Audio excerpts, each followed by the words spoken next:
Assalamualaikum warahmatullahi wabarakatuh.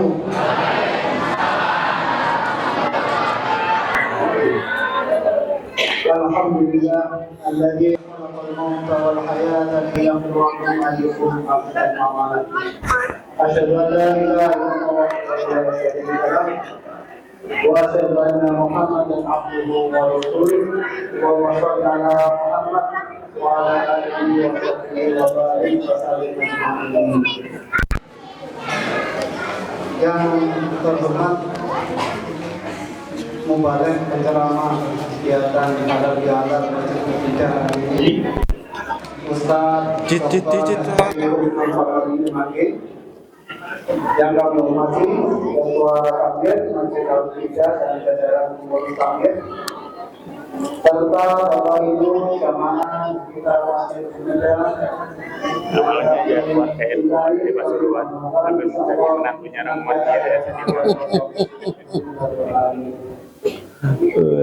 Pertama-tama adalah kita mengucapkan syukur dari Allah Subhanahu wa Ta'ala yang sampai hari ini masih sebagai nasihat iman Islam, sehingga kita bisa hadir dalam kegiatan silaturahim pada malam hari ini. Tak lupa selawat bersalam yang biasa kita doakan kepada Nabi kita yang bisa menjatuh dari Muhammad sallallahu alaihi wasallam.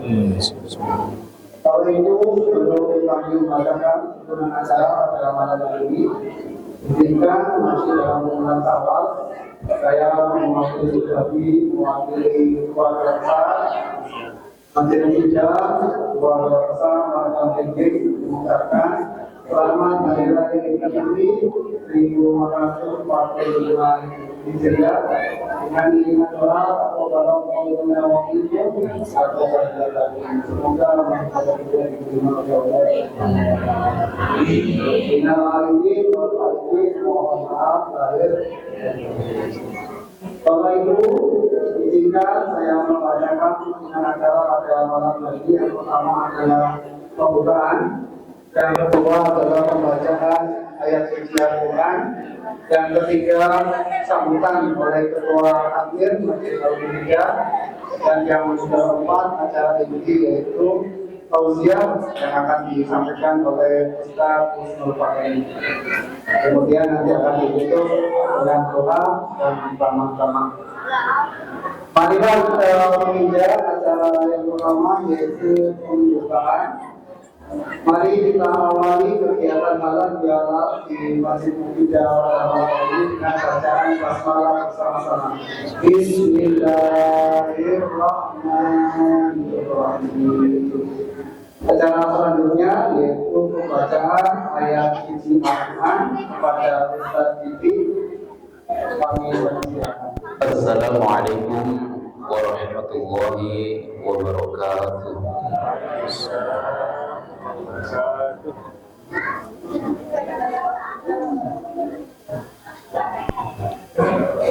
A'udzu billahi minasy syaithanir rajim.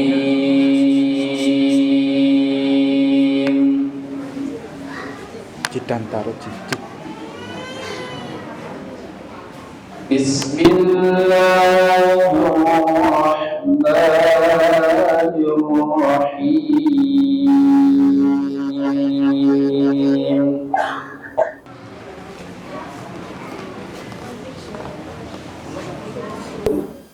Innal-muttaqina mafaza.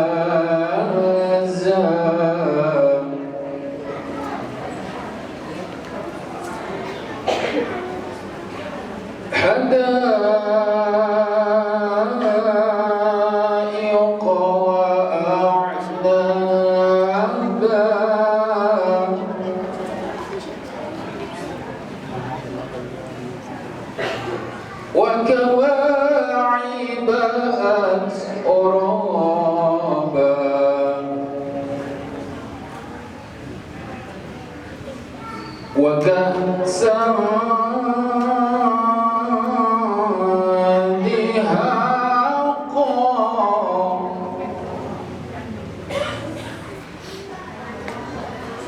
لا يسمعون فيها لغوا ولا كذابا.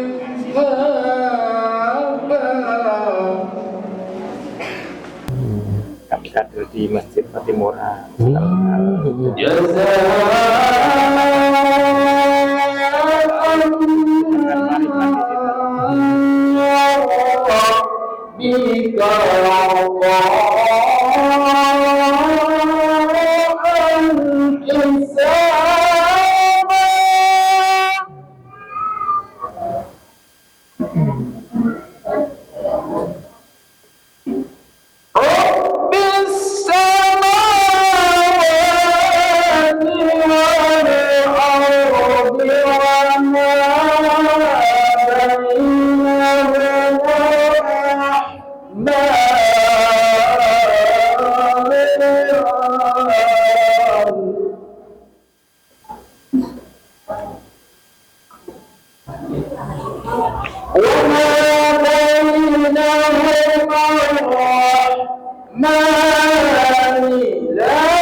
Wassalamualaikum warahmatullahi wabarakatuh. Bismillahirrahmanirrahim. Alhamdulillahilladzi arsala rasulahu bil huda wa dinil haqq liyudhhirahu 'ala dini kullih walau karihal musyrikun. Allahumma sholli ala Muhammad wa ala alihi wa sahbihi ajma'in. Amma ba'du. Yang sama-sama kita hormati Bapak Dr. Husnul Fatoni MAG, yang alhamdulillah malam hari ini berkenan hadir untuk memberikan tausiah kepada kita di Masjid Al-Mufidah ini. Mudah-mudahan menjadi ilmu yang bermanfaat. Amin. Bapak-bapak sesepuh, tokoh-tokoh masyarakat yang alhamdulillah luar biasa malam hari ini, sangat banyak yang hadir. Dan juga terima kasih kepada anak-anak yang telah tampil pada malam hari ini. Kemeriahan anak-anak berarti masih ada masa depan Bapak Ibu ya. Kalau sudah nggak ada anak-anak lagi, kalau kita nanti mati siapa yang menggantikan? Maka kita nikmati kemeriahan anak-anak yang malam hari ini tampil di Masjid Al-Mufidah. Juga terima kasih anak-anakku dari Panti Mas Mansur yang juga alhamdulillah malam hari ini hadir ke Masjid Al-Mufidah beserta para pengasuhnya. Yang pertama kami sampaikan terima kasih kepada Bapak Ibu yang alhamdulillah jenengan berkenan hadir di Masjid Al-Mufidah ini untuk ngaji bersama. Yang kedua, mohon maaf jika tempatnya kok kurang berkenan. Harapan jenengan bisa duduk senden tapi sendenannya nggak ada. Mudah-mudahan malah menambah pahala karena ujiannya makin besar. Bapak Ibu bahagia. Yang berikutnya seperti yang sampaikan Pak Dedi tadi, kami menyampaikan selamat Hari Raya Idul Fitri, taqabbalallahu minna wa minkum, mohon maaf lahir dan batin. Semoga Allah Subhanahu wa taala memberikan kita panjang umur, sehat walafiat, sehingga nanti bisa bertemu lagi dengan Ramadan tahun yang akan datang. Amin ya rabbal alamin. Setelah Ramadan kita lalui, Bapak Ibu, semua rangkaian ibadah kita kerjakan. Harapan kita mudah-mudahan Allah mengampuni dosa-dosa kita yang telah lalu, melipat gandakan pahala kita. Dan kita lanjutkan malam hari ini dengan silaturahim halal bihalal, saling maaf memaafkan. Meskipun kita tahu bahwa minta maaf tidak harus menunggu hari raya Idul Fitri.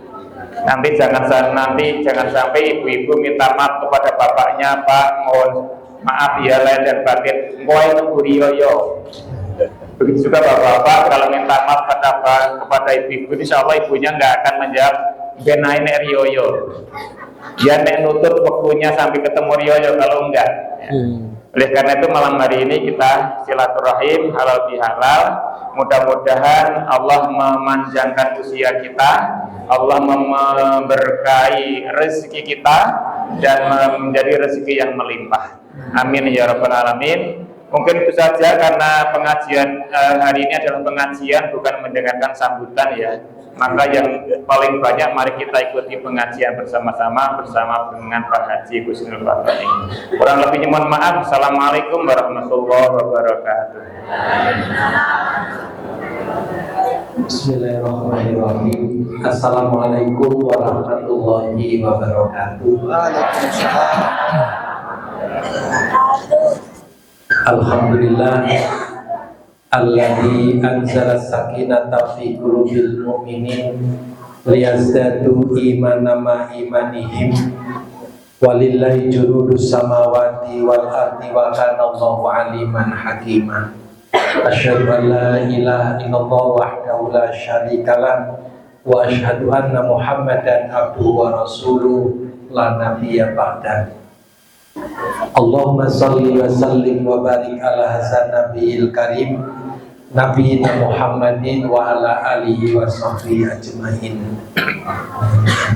Yang saya muliakan para sesepuh, para tokoh masyarakat, Bapak Ketua RW, Bapak Ketua Takmir beserta pengurus Masjid Al-Mufidah, Bapak Ibu hadirin hadirat rahimakumullah. Alhamdulillah dengan limpahan rahmat, taufik serta hidayah Allah, malam ini kita dipertemukan dalam suasana silaturahim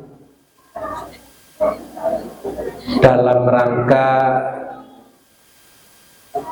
memelihara atau uri-uri gitu ya, tradisi Islam di Indonesia yang namanya halal bihalal, yang intinya halal bihalal itu adalah sambung silaturahim, saling maaf memaafkan, saling doa mendoakan agar ibadah kita diterima Allah dan disempurnakan dengan mengikhlaskan kalau di antara kita ada kekhilafan yang terjadi selama interaksi dan komunikasi.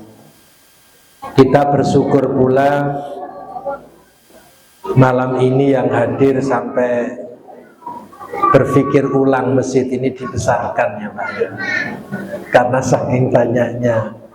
Ya mudah-mudahan Bapak Ibu, waktu yang Bapak Ibu pergunakan untuk hadir di majelis ini menjadi waktu yang berkah dan bermanfaat, sehingga umur kita ini menjadi umur yang barokah dan manfaat. Amin.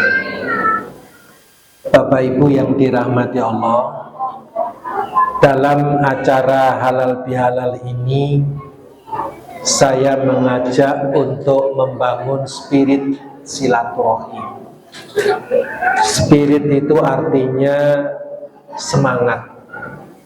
Spirit itu artinya punya motivasi tinggi untuk menyambung tali silaturahim. Mengapa kita harus membangun spirit silaturahim? Bapak Ibu yang dirahmati Allah, selain silaturahim itu kebutuhan, kita sekarang ini sedang dilanda krisis silaturahim di akhir zaman. Ini yang harus kita jawab. Rasulullah SAW pernah memberikan peringatan kepada kita, la taqumus sa'atu hatta yuhawwanal amin wa yu'tamanal kha'in hatta yadharul fuhsyu wat tafakhusu wa qati'atul arham wa su'ul jiwar. Hari kiamat tidak akan terjadi sehingga orang yang dapat dipercaya didustakan, sedang orang-orang yang berkhianat justru dipercaya. Perbuatan mesum dan kata-kata kotor merupakan fenomena umum di tengah masyarakat. Nah, ini yang sekarang kita jalani. Waqoti atul arham, terputusnya tali silaturahim. Wasu'ul jiwar, ini juga dampak hubungan bertetangga semakin turun. Nah, Bapak Ibu yang dirahmati Allah, apa yang disabdakan Rasul ini tidak untuk kita tunggu menjadi kenyataan, tapi harus kita antisipasi. Apalagi sekarang sudah terjadi, maka kita harus kembali mengikuti perintahnya Allah dan Rasul, yaitu membangun tali silaturahim.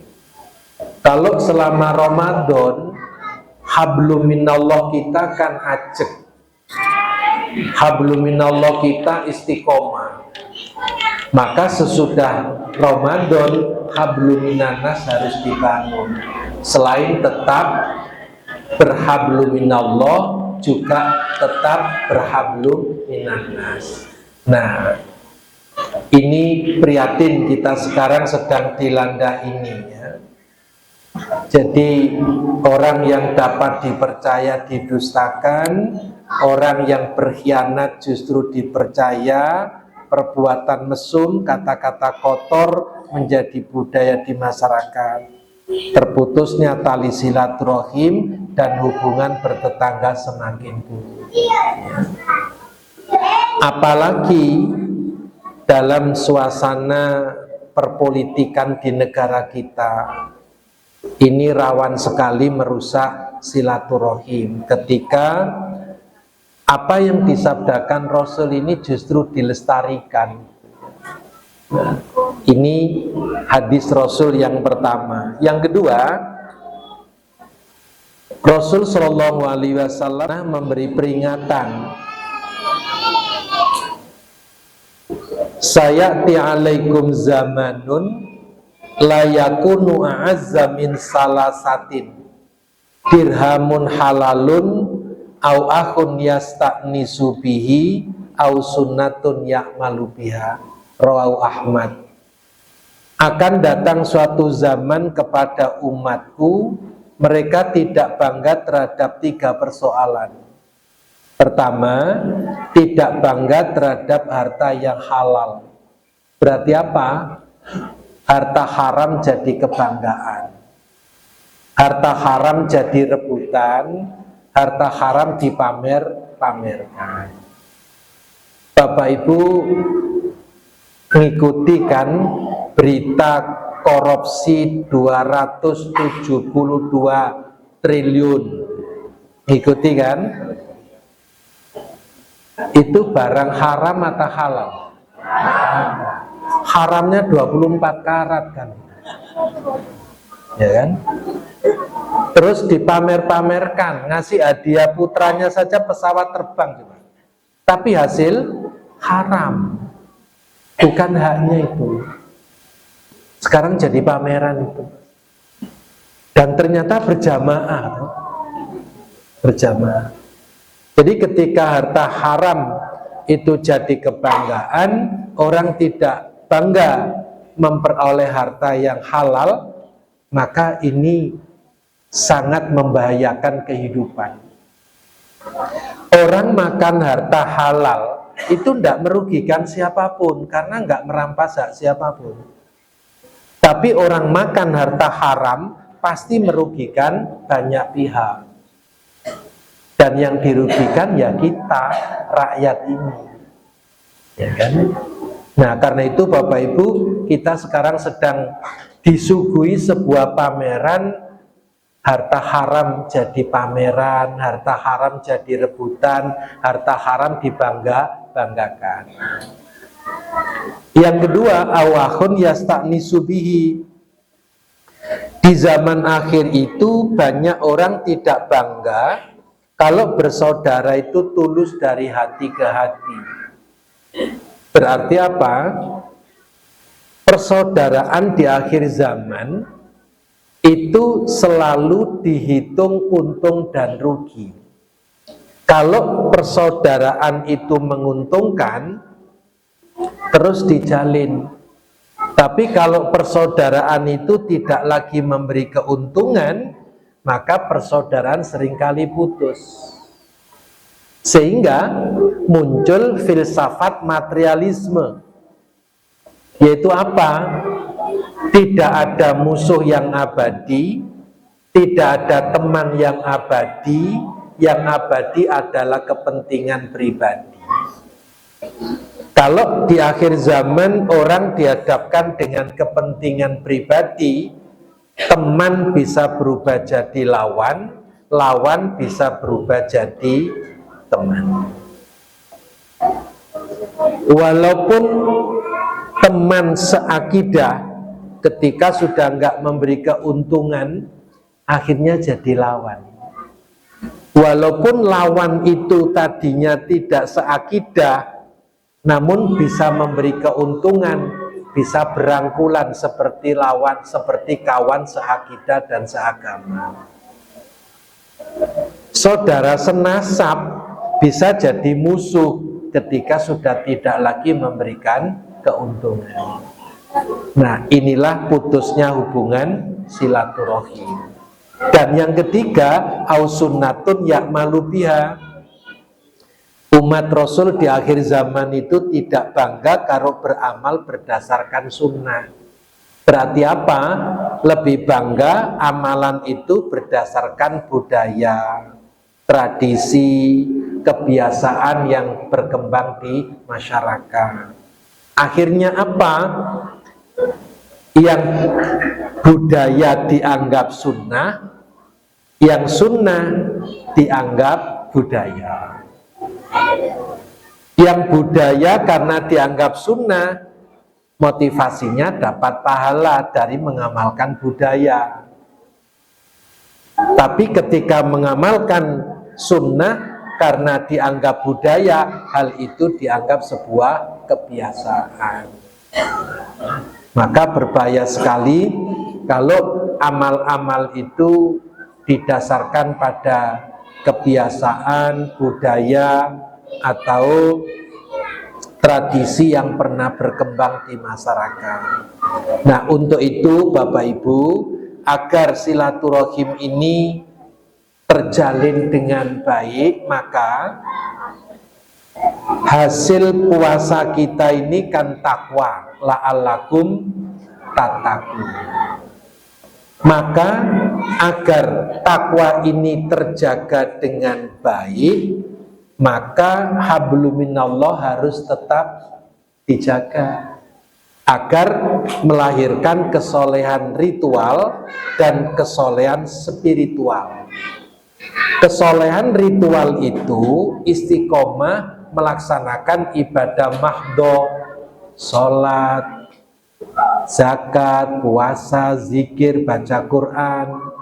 Nah, kesolehan spiritual, apa yang dilakukan dalam ibadah ritual itu dilanjutkan menjadi perilaku dalam kehidupan, dalam hubungannya dengan Allah.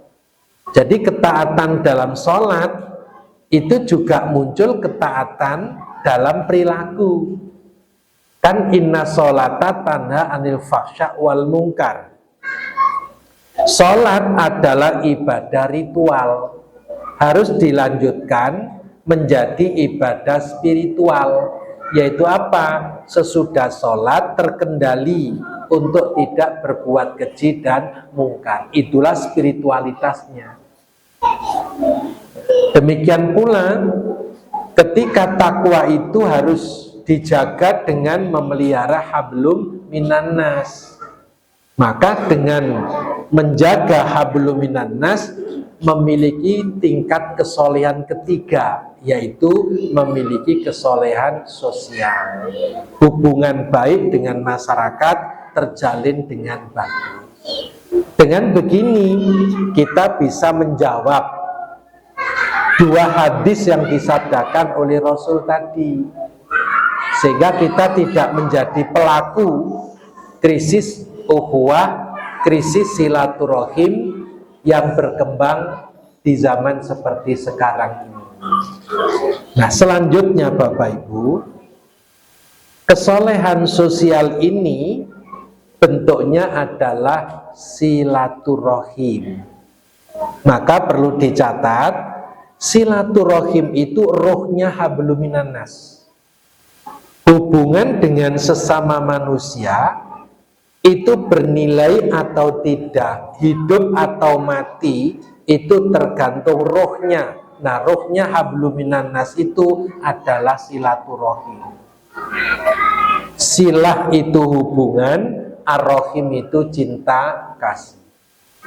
Kalau orang berhablum minannas tidak ada roh silaturahim, maka hubungan sesama manusia itu cenderung hambar, secenderung formalitas, cenderung basa-basi.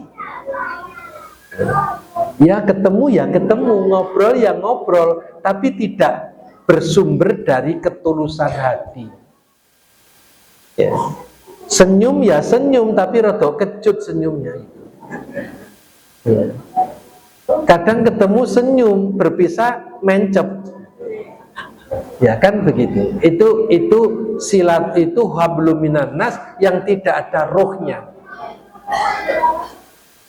Sama dengan jasad tanpa roh, namanya mayat kan, namanya jenazah kan. Nah, hablum minannas itu harus dikasih roh, namanya silaturahim, sambung cinta kasih. Bapak Ibu, besi, logam itu kalau dibenturkan sesama logam itu kan mengeluarkan gelombang suara yang sama ya.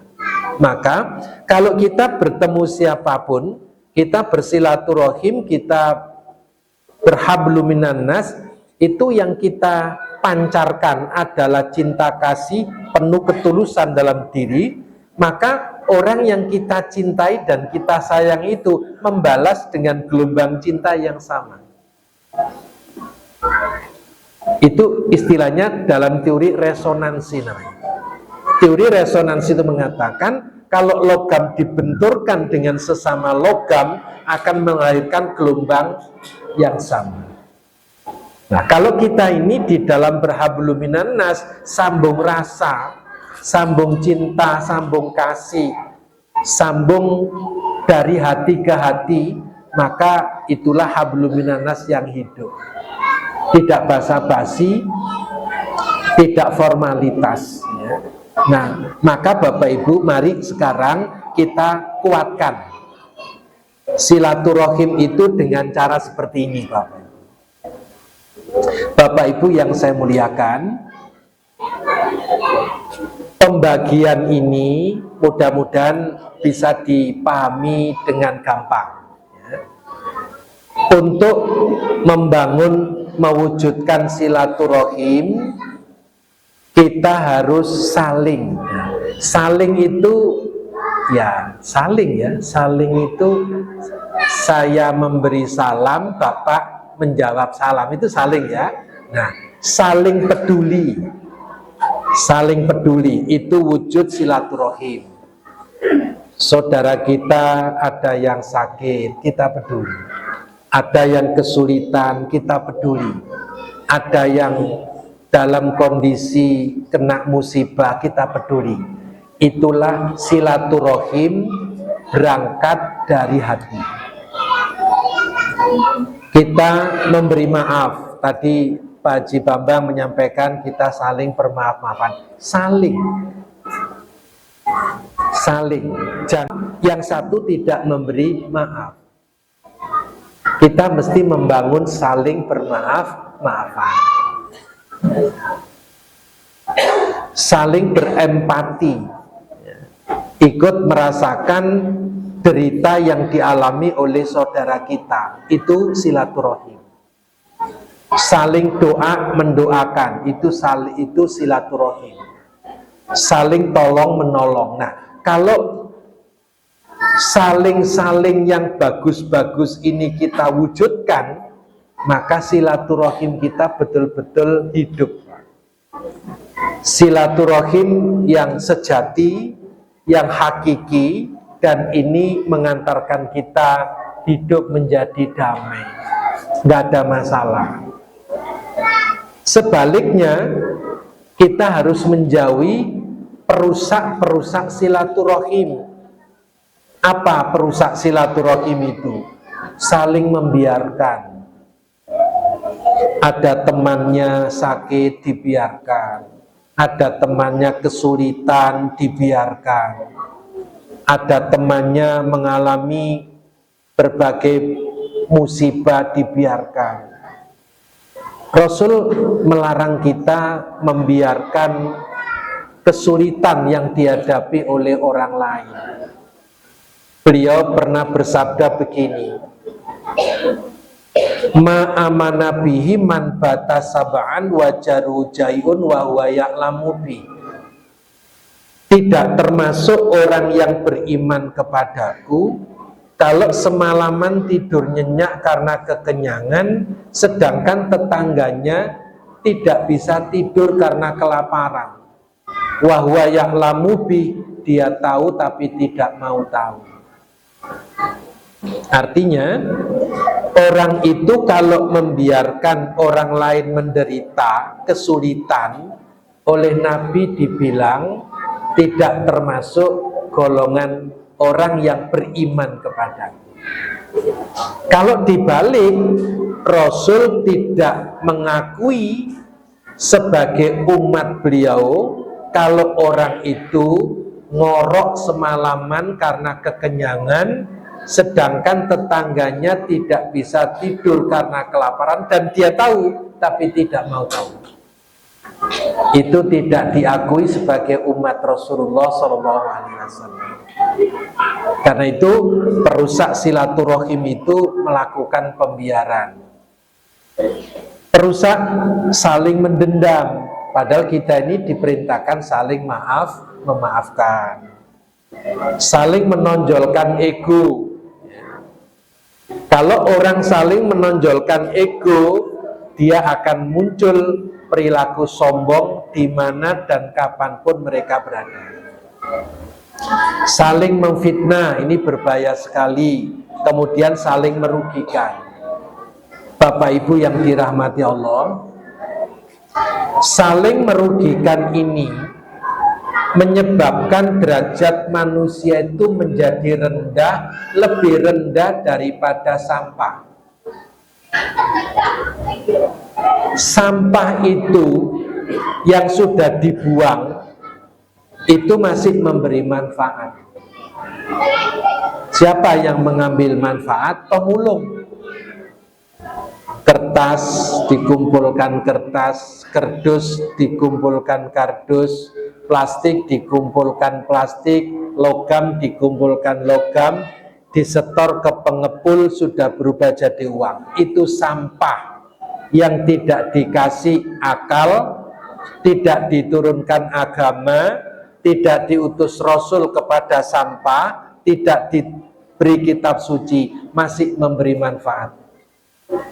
Maka kalau manusia yang dikasih akal, diturunkan Rasul, membawa kitab suci, membawa agama, kok hidupnya selalu merugikan orang lain, derajatnya lebih sampah daripada sampah. Karena sampah-sampahnya sampah itu masih memberi manfaat. Yang tidak diambil oleh pemulung jadi kompos yang menyuburkan tanah. Itu sampah. Maka Rasulullah menegaskan khairun nas anfa'uhum linnas. Sebaik-baik manusia yang banyak memberi manfaat kepada orang lain. Nah, oleh karena itu Bapak Ibu yang dirahmati Allah, hidup ini harus saling tolong menolong, bukan saling merugikan. Maka andai kata kita nggak punya apa-apa untuk membantu sesama, minimal lisan dan tangan kita tidak merugikan orang lain. Ini wujud silaturahim yang harus kita bangun dan waspada, ada perusak-perusak silaturahim.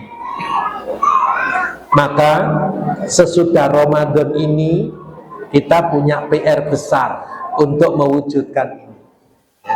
Nah, Bapak Ibu, agar kita memiliki kekuatan keimanan, kita perlu mengkaji perintah Allah. Dalam surat Ar-Ra'd ayat 21, Allah berfirman, kalau nanti Bapak Ibu mudah-mudahan sempat ya, surat Ar-Ra'd ayat 19 sampai 23 itu mengandung 8 syarat masuk surga bersama keluarga 4 generasi. Di antara 8 syarat itu salah satunya adalah walladzina yasiluna ma amarallahu bi ayyusholat. Orang-orang yang menghubungkan apa yang diperintahkan Allah untuk dihubungkan, yaitu apa? Silaturahim. Dijamin masuk surga bersama 4 generasi. Generasi bapak, generasi kita, generasi anak kita, generasi cucu kita. 4 generasi. Nanti baca surat Ar-Ra'd ayat 19, 20, 21 ini, 22 dan 23. Ya. Itu syarat masuk surga bersama keluarga. Ya. Nah, khusus silaturahim ini dijamin masuk surga. Karena ada hadis yang mengatakan la yadkhulul jannata qati'un, tidak akan masuk surga orang yang memutuskan silaturahim. Berarti orang yang nyambung silaturahim dijamin menjadi penghuni surga. Ada hadis Nabi dengan bagus sekali, beliau memberikan hierarki kebajikan. Maukah kalian aku tunjukkan amal yang lebih besar pahalanya daripada sholat dan saum puasa? Para sahabat menjawab, tentu ya Rasulullah. Kemudian Rasul bersabda, engkau damaikan yang bertengkar. Jadi menjadi mediator, menyambungkan persaudaraan yang terputus. Jadi kalau ada saudara yang mutus hubungan kita jangan ngeladeni, kita sambung terus. Walaupun dia nggak mau, tetap kita sambung terus. Sehingga apa? Urusan kita di hadapan Allah selesai. Adapun yang kita sambung silaturahim nggak mau, biar urusan dia dengan Allah. Yang ketiga, mempertemukan kembali saudara-saudara yang terpisah. Yang keempat, menjembatani berbagai kelompok dalam Islam yang sedang konflik. Dan yang kelima, mengukuhkan tali persaudaraan di antara mereka adalah amal soleh yang besar pahalanya. Dari penjelasan Rasul ini, ujungnya barang siapa yang ingin dipanjangkan umurnya dan diluaskan rezekinya, hendaklah ia menyambungkan tali silaturahim. Nah, berdasarkan dua hadis ini, nah ini yang tadi saya bacakan ini sudah selesai. Nah, sekarang Bapak Ibu, berdasarkan penjelasan tadi, maka silaturahim itu tidak hanya kebutuhan hidup kita, tetapi urusan yang amat sangat penting. Mengapa? Karena kalau tidak silaturahim, itu akibat di dunianya itu bertemu dengan peringatan Rasul seperti ini. Rasul pernah bersabda, tiada suatu perbuatan dosa yang lebih layak untuk disegerakan hukumannya di dunia ini selain nanti azab di akhirat, ya, yaitu perbuatan zina dan memutuskan hubungan kekeluargaan.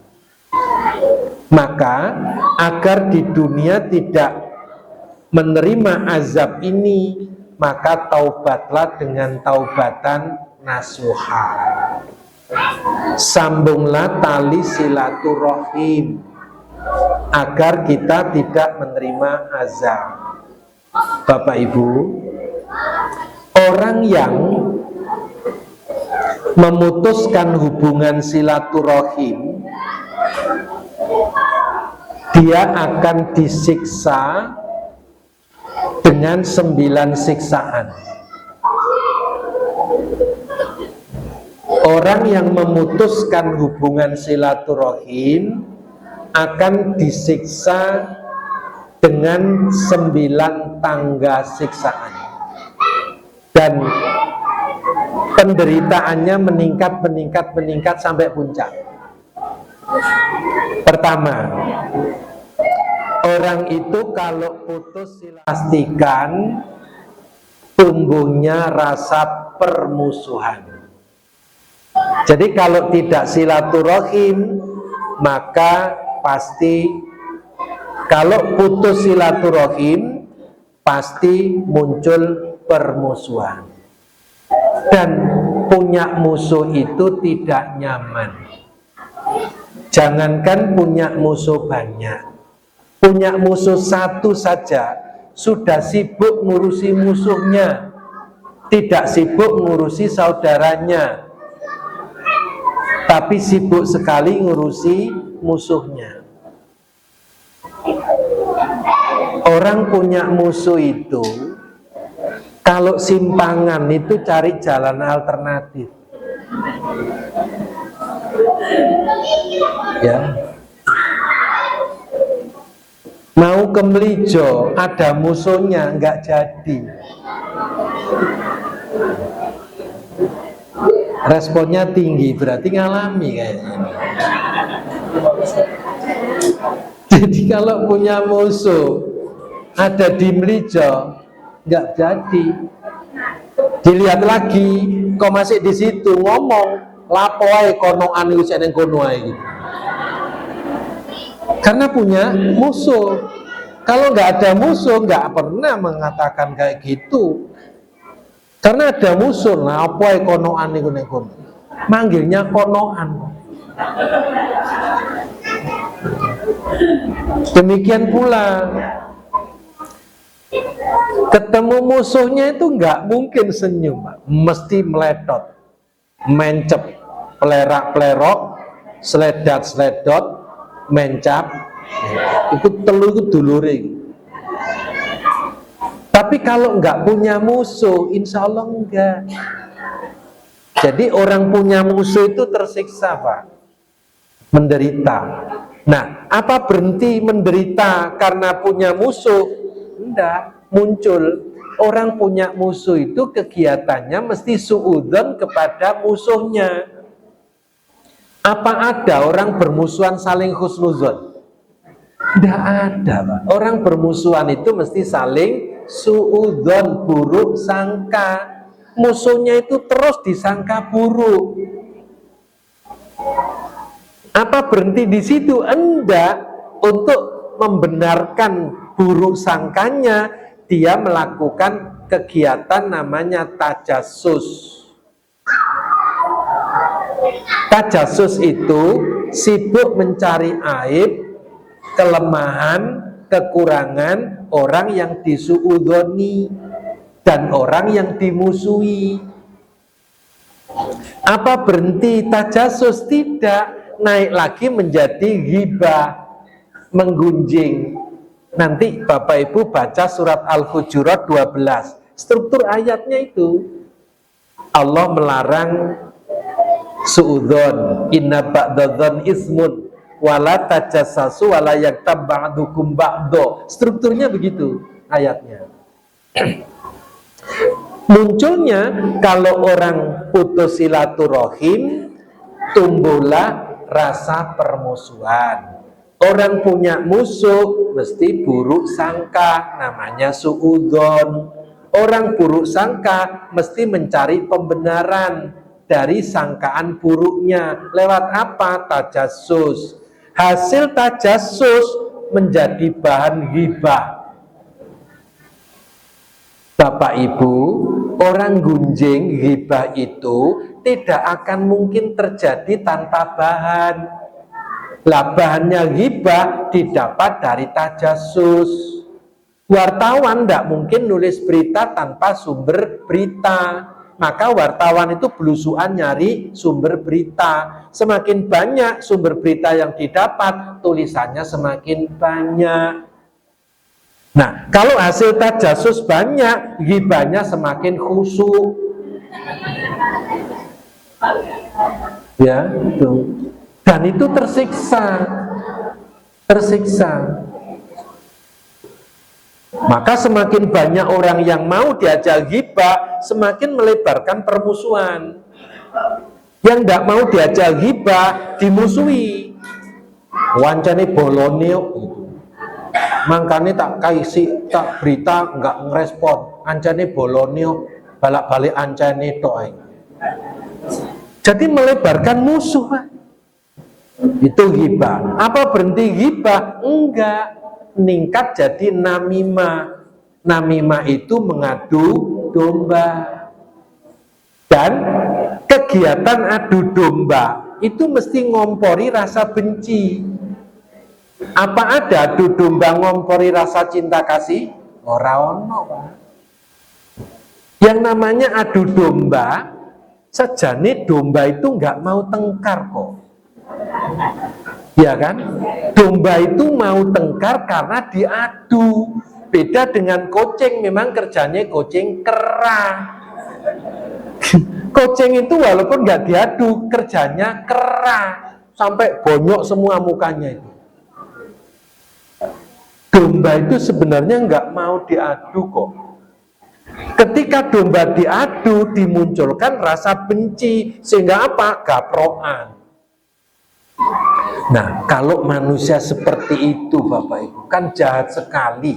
Kerjanya mengadu domba, menebarkan kebencian, dan tidak cukup dengan benci, meningkat jadi dengki. Dan itu sakit. Orang benci dan orang dengki itu tidak bisa melihat kebaikan orang yang dibenci dan didengki, Pak. Yang dilihat cuman keburukan saja. Beda dengan orang cinta itu tidak bisa melihat kekurangan orang yang dicintai. Meskipun kurangnya banyak, tapi karena cinta tidak kelihatan kekurangannya. Yang nampak adalah kelebihannya. Beda dengan orang benci dan dengki, yang nampak kekurangannya, kebaikannya nggak pernah nampak. Contoh Pak, contoh ya Bapak Ibu. Ada suami istri berjalan di mall mau cari kebutuhan. Berdua belum punya anak.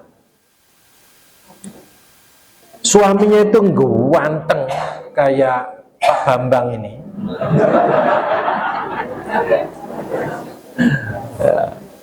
Terus istrinya itu gemuk, pendek, hitam, pesek.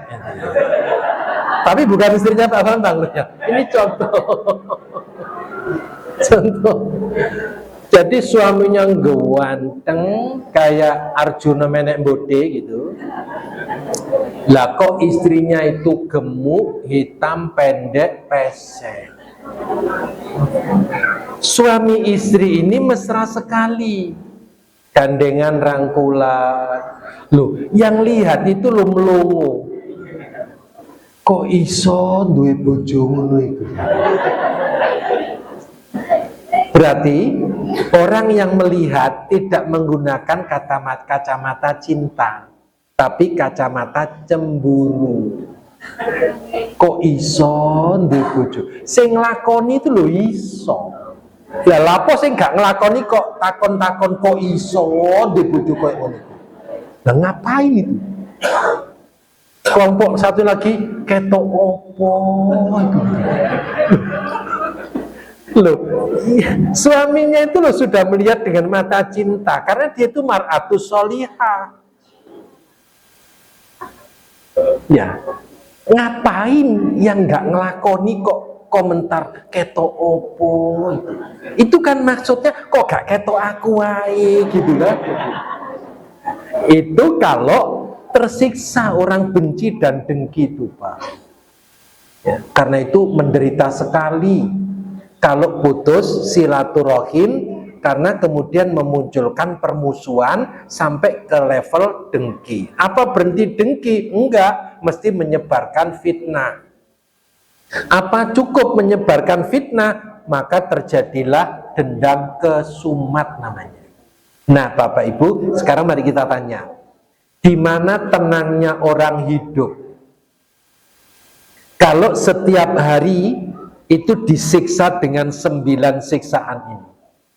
Padahal doanya Robbana atina fid dunya hasanah wa fil akhirati hasanah wa qina azabannar. Di mana itu dapat? Enggak dapat, wong di dunia sudah menciptakan neraka sendiri kok. Ini neraka semua ini. Ya. Karena itu kata kuncinya sambung silaturahim. Agar tidak muncul permusuhan sampai rasa dendam. Nah Bapak Ibu, lebih dahsyat lagi bahwa 9 level ini termasuk akhlak tercela. Permusuhan ya akhlak tercela, suudzon, tajasus, ghibah, namimah, benci, dengki, fitnah, dendam ya akhlak tercela. Yang dapat nih, akhlak ini dapat menjadikan jiwa kotor atau dapat mengotori jiwa, mengotori pikiran, yang kemudian suudzon terus itu kan, mengotori hati sehingga hatinya menjadi fi qulubihim maradun fazadahumullahu maradho. Perasaan juga kotor. Karena apa? Terlalu tidak nyaman. Ya. Ketika ingat musuhnya, darahnya mendidih, berkutuk gitu. Ya. Dilalah ngulek sambel. Untung sambelnya bisa lembut karena membayangkan musuhnya sedang diulek kayak lombok itu. Jadi juengkel gitu ingat musuhnya, untung dilampiaskan ngulek sambel sehingga sambelnya lembut. Dan itu membayangkan aku ngulek musuhku itu. Sakit ke orang punya musuh itu, sakit. Perasaannya kotor. Penglihatannya juga kotor. Pendengarannya juga kotor. Bapak Ibu, orang itu kalau punya musuh ya, jangankan ketemu Pak, dengar suaranya itu loh perut mules Pak.